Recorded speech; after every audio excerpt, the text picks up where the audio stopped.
I've had people ask me, is there anything left to say about the Second World War, World War II? But one of the things that really interested me was the relationship between Canada and the United States, and that hadn't really been explored in great detail. So I thought now, I started this about 2 years ago. I had a sense if I could get it out before the election, it might be a time for Canadians to better understand the relationship with the United States, but maybe also with our American friends to have a sense of what Canada did and how we stood by our allies during the Second World War, this crucial war against fascism, against the Nazis, this desperate period where 1.1 million Canadians served in uniform from a country of 11 million, so about 1 in 10. And often, I had been down in the U.S. and occasionally I would talk about my books or something. And Americans, very good-heartedly, but I think honestly said, had no idea, didn't even know Canada was in the war. So that had happened enough times where I thought, okay, maybe it's not up to the Americans to tell this story. Maybe it's up to we Canadians. As I mentioned earlier, I'm a product of the public school system here in Ontario. Not just the Americans, maybe it doesn't surprise us that Americans don't know this story, but are you surprised that Canadians may not know a lot about this story? I suppose I'm not surprised. I think most Canadians would understand we served in the Second World War. We stood by Britain after the disaster and the catastrophe of when France fell to Hitler's forces. But we're moving on many generations now, and I'm very lucky to work at the Canadian War Museum.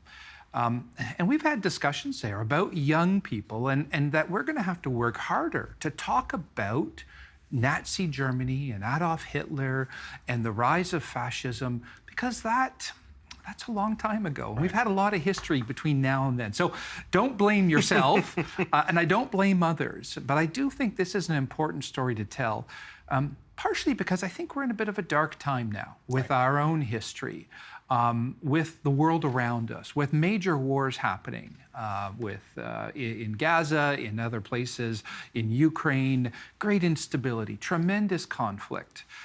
Canada's armed forces gearing up and in multiple places. It's good, I think, to reflect back on where we have come from. And this is a period, 1939 to 1945, where Canada really punched above its weight. Right. And maybe we'll have a chance to talk about some of those contributions, but it really is quite staggering. And I think most Canadians probably don't know that full history. All right, well, let's go back in time. Let's go 1939, set the stage. What was Canada and the U.S. relationship like at that time? Not great, not great. And we were a small country next to the United States. The United States had already surpassed Britain as an economic power. It wasn't a military power. And yet, Canada, emerging from the Depression, poor, really quite pathetic, in fact, and rightly we had let our military wither away, even with the rise of Hitler and Mussolini and Japan invading China in 1937, or even before that, in 1931, if you think about the war and conflict there. The world is a roiling, unstable, dangerous place. But North America is secure, even though Canada and the United States really don't have much of a security or defense pact or alliance of that. And I thought, isn't that amazing? And as part of my research, I found these invasion plans. In the 1920s, both countries had invasion plans. Canada was supposed to cross over the border, seize a number of key cities, wait for the Royal Navy to sail across. Even Australia was supposed to send an expeditionary force to invade California and then retreat back. And the Americans had a more developed plan. They were going to capture Victoria, Winnipeg, right? Douse Halifax in chemical weapons and march on Ottawa. Now, that was unrealistic, but it gives you a sense of some of the tension here. But as you mentioned from the top, Mackenzie King, our Prime Minister, our longest-serving Prime Minister, when he comes back to power in 1935, he understands he needs to work hard with the Americans. And so he begins to set up great trade deals, economy, and how we will protect North America in case of war. And as we know, war will come in September of 1939, or at least it'll come for Canada. Well, let's talk about that. In your book, you mentioned, for Canada to stand with Britain, it has to lean into that relationship with the U.S. How did King balance that? And I know that you had access to this diary that had kind of delved into the character of King and got to understand, how he made some of these decisions. He didn't have a lot of people to talk to or bounce those ideas back. But how did he balance that relationship? Yeah, great question. And William Lyon Mackenzie King, our longest-serving prime minister, was our prime minister before the war, coming back to power in 1935, and then through the war. If we go back to education, you were probably taught, as I was taught, Mackenzie King, this strange, sad old man who never married, had no kids, deeply lonely, who was a spiritualist, engaged in seances, table rapping. He took advice from the dead, prime ministers, his mother, even his dog.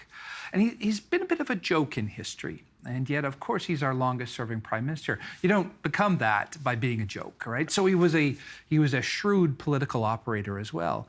And I think we really have to give a lot of credit to Mackenzie King for forging this alliance with President Roosevelt, which helps Canada achieve its strategic aims during the war. Now, we should remember when Nazi Germany invades Poland, and that starts the Second World War in Europe, which brings in Britain and France. The decision is Canada. What will we do? Right? We control our foreign policy. There's a debate in the House of Commons, and we decide to go to war at Britain's side on the 10th of September.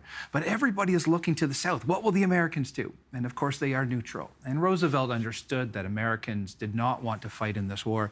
They didn't have the same connections to Britain as we did.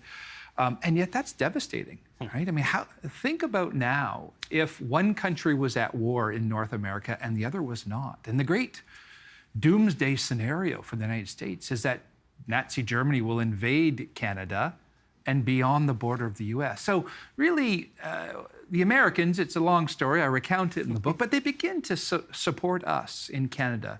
They support us through our wartime industry, which becomes an astonishing output. They support us other ways as well. They do so, I think, we shouldn't mistake this. I mean, it's not out of full altruism, right? They want to secure Canada. Right. But Mackenzie King, he understood that. And I think it helped him achieve the war aim, which is the war aim of Canada, which is support Britain, which is on the front lines. Right. But we can't do that without a secure North America. And largely historians, I think, up to this point, haven't paid much attention to that. Much more comfortable writing about Dieppe or the Battle of Hong Kong or the Battle of the Atlantic. And I've done that. I'm guilty of that in books. And yet you need a secure North America before you can send armies and navies and air forces abroad. Can you help shed a little light on the reluctancy of the U.S. to enter the war? It was, a couple of years until. Yeah. But what was it initially that, had them sitting back, which is unusual to think of now? It is, yeah. It's a great question, right? We know when the Americans come in. It's December 1941, the Japanese attack on Pearl Harbor, which brings Canada into war with Japan as well, because we have forces that are attacked in Hong Kong. And in a little interesting aside, we declare war on Japan before the United States. Yeah. But your question is a great one. Why aren't the Americans there? Well, of course, our greatest shield is our geography. It's the Atlantic in protecting against the war with Germany. And Americans simply did not want to go to war again. They had fought in World War I, coming in late to that in April of 1917. Canada had been there from the start, of course, of August of 1914. We had paid a terrible price in that war, 66,000 Canadians killed, and yet we know the Great War propels Canada forward, a new sense of identity, national sense of who we are. But the Americans, they don't have the same ties. And so one of the key things, I was going through the Roosevelt papers, his archives, fascinating to see. At the start of the war, only 2.5% of Americans, not 25%, 2.5% think they should come into the war. And so it takes time to build that consensus and momentum. And Roosevelt understands he has to stand by the Western Allies. But after the fall of France in June of 1940, the retreat of the British Army from Dunkirk, that is a catastrophe. And of course, that's when Canada really rises to become the ranking power to Britain. Our wartime industry, churning out weapons of war. And yet we couldn't have done it without the Americans.